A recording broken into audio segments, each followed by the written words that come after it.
we as a community, we as Americans, have to talk a lot more about service. That's U.S. Congressman Mike Waltz, who represents the 6th District, talking about legislation he's sponsoring that moves the country back to a time of national service. You don't have to wear a uniform to serve. You can do national parks, you can do inner-city tutoring, you can do Teach for America, we can do elderly care. There's a lot of ways to serve and still get that tangible benefit of leadership, teamwork, followership, and serving a cause higher than yourself. As the military grapples with a 50-year low recruitment, Waltz says a defense bill passed out of committee last week aims to ease some of those challenges. We expanded the eligibility for veterans to teach in junior ROTC in our high schools. Number 2, we added to, as military members leave service, the Veterans to Teachers program. We've expanded that. And then we also made sure, as they're getting briefed on what's next in life, as they decide to end their military service, that Veterans to Teach program is front and center. Waltz also wants to expand junior ROTCs to more high schools. And that's not necessarily just for recruiting into the military and into service.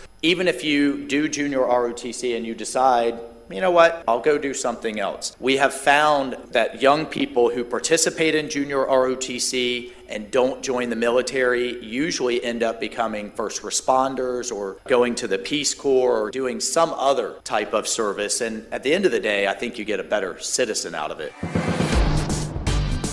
This local news is a service of your hometown Toyota dealer, Beaver Toyota, US 1 St. Augustine, here to wow you.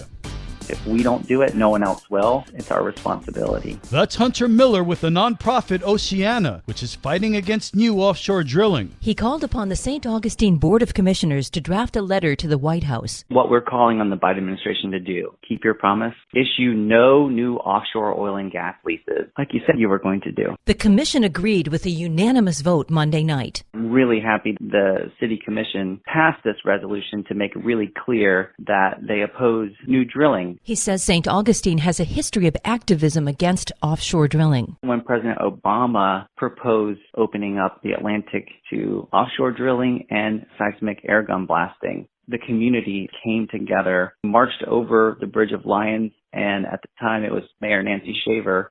They stood up and said, no, we're not going to allow this to happen. That was the first resolution opposing drilling in the city. There are potentially a lot more rigs to be built off our shores. 11 lease sales, that's millions of acres. We know that they're drilling further out and deeper, and that increases the chance for catastrophic spills like the BP Deepwater Horizon disaster. He says a rig doesn't have to be directly off our coast to pose a hazard. If you were to fly over the Gulf of Mexico, you would see the Gulf of Mexico dotted with thousands of oil rigs. An oil rig in the Central Gulf still poses threats to communities up the east coast of Florida because of the potential of oil traveling and hitting the Gulf Stream and wrapping around the state. And as far as problems it could potentially bring to us onshore. Our sea levels are rising. We are having more flooding events in places like downtown St. Augustine. Whether or not the Biden administration will choose to halt offshore drilling in their 5-year plan, well, that should be decided in early fall. For St. Augustine's Local Morning News, I'm Liz Ryan.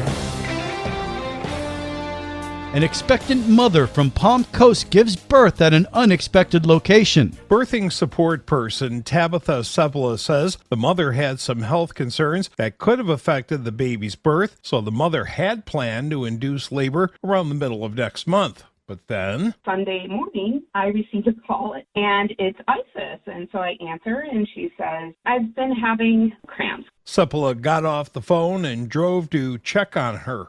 I knew her risk factors, and I also knew she was preterm. She's only 36 weeks. I know her baby's health could be on the line. We decided to get in the car and head to Flagler, St. Augustine. But they didn't make it to the hospital. We get to the intersection of US 1 and 206, and she tells me she needs to push, and within 2 pushes, the baby was born on the side of the road. So EMS was called. By the time they got there, the baby had already been delivered, and they just handed me clamps to clamp off the umbilical cord and cut his cord and gave baby and mom a ride to the hospital. The hard part had been done. The baby boy was 5 pounds 11 ounces and 19.5 inches long. Her and baby basically beat all odds. She did not have any of those health concerns. They're both healthy and doing well and will be home in the next couple of days. And they've already started calling him their little hitchhiker. For St. Augustine's Local Morning News, I'm Rich Petchke. And now you're up to date with St. Augustine's Local Morning News. I'm Rich Carroll.